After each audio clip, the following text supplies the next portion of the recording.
دوستو، captain colonel Sher Khan 1 جنوری 1970 میں صوبہ سرحد کے ایک زرخیز گاؤں سوابی میں پیدا ہوئے۔ ان کے دادا نے ان کا نام کرنل شیرخان رکھا۔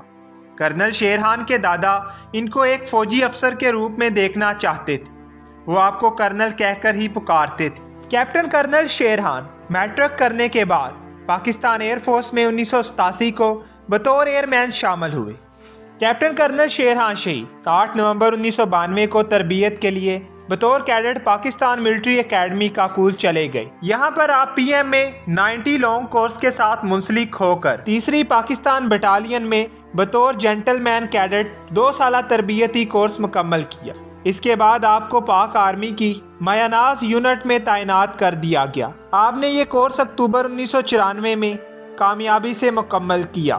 کیپٹن کرنل شیرخان شہید نے school of infantry tactics Quetta سے پیشہ ورانہ کورسز بھی مکمل کیے۔ 1997 میں technical course military college of engineer سے کیا اور دنیا کے بلند ترین محاذ جنگ جس کی بلندی 18,500 فٹ ہے، اس پر اپنی خدمات رضاکارانہ طور پر خود پیش کی۔ 1 جنوری 1999 کو کیپٹن کرنل شیرخان شہید نادرن لائٹ انفینٹری کی ایک یونٹ میں تعینات ہوئے اور یہ یونٹ محاذ کشمیر پر بھارت کے خلاف جاری تھا۔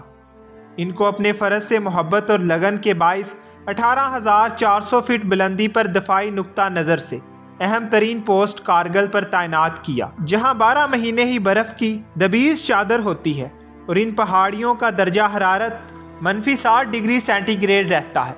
پاک فوج کے جوان ان برفانی چوٹیوں پر بھی اپنے مورچے اور چوکیاں قائم کرنے میں کامیاب ہو چکے تھے۔ بھارت کی فوج ان چوکیوں پر قبضہ کرنا چاہتی تھی، مگر پاک فوج کے نڈر اور دلیر جوانوں نے ان کی ایک نہ چلنے دی۔ کارگل میں پاکستانی فوج نے کئی اہم چوکیاں بنا رکھی تھیں۔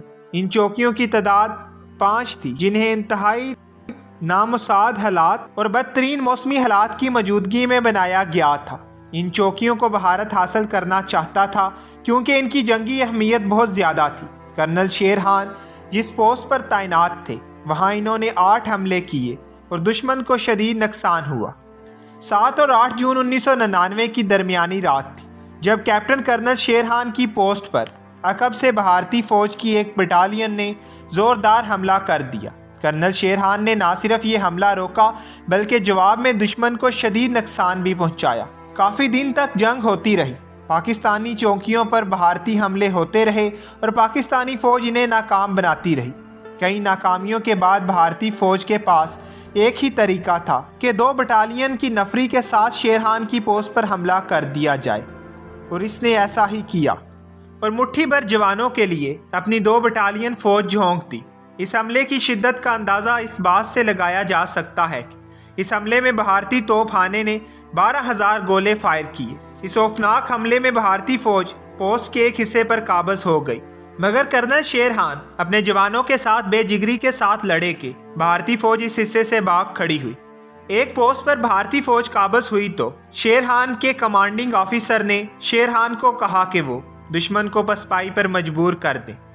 کیپٹن کرنل شیرخان نے اپنے جوانوں کے ساتھ حملہ کر کے بھارتی فوج کو پسپائی پر مجبور کر دیا، مگر آپ کو ایک بھارتی فوج کی مشین گن نے شدید زخمی کر دیا اور آپ اس پوسٹ پر ہی شہید ہو گئے۔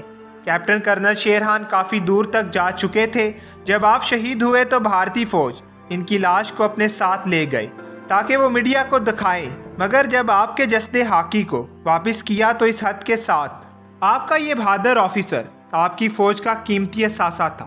اس نے انتہائی خطرناک حالات کے باوجود جس جرات اور بہادری اور جواں مردی کا مظاہرہ میدان جنگ میں کیا وہ ہمارے لیے نہایت متاثر کن تھا اور بھارتی فوجیوں کے دلوں میں اس کا احترام بڑھا ہے۔ کیپٹن کرنل شیرخان آخری سانس تک لڑتا رہا اور وہ دوران جنگ اپنے ساتھیوں کے حوصلے بڑھاتا رہا، حتیٰ کہ جب اس کی لاش کو قبضے میں لیا گیا تو اس کی انگلی اپنی گن کی ٹریگر پر تھی جبکہ اس کی روح پرواز کر چکی تھی۔ ہم ایک دشمن فوج ضرور ہیں، مگر حریف کے ایسے بہادر سپاہی کو سلام پیش کرتے ہیں، اور ہمیں یہ جان کر خوشی ہوگی کہ اس بہادری کے اطراف میں اس آفیسر کو کسی اعلیٰ جنگی اعزاز سے نوازا جائے۔ یہ جان کر دلوں میں شہید ٹیپو سلطان شہر میسور کی شہادت یاد آ جاتی ہے۔ موت تو سب کو ہی آنی ہے اور سبھی نے اس کا ذائقہ چکھنا ہے، مگر دلیری اور بہادری سے جو موت کو گلے لگاتے ہیں تاریخ انہیں ضرور اچھے لفظوں میں یاد رکھتی ہے۔ دوستو اب تک کے لیے اتنا ہی۔ اگر ابھی تک آپ نے ہمارے چینل کو سبسکرائب نہیں کیا تو اسے سبسکرائب کریں اور بیل آئیکن کا بٹن ضرور دبا دیں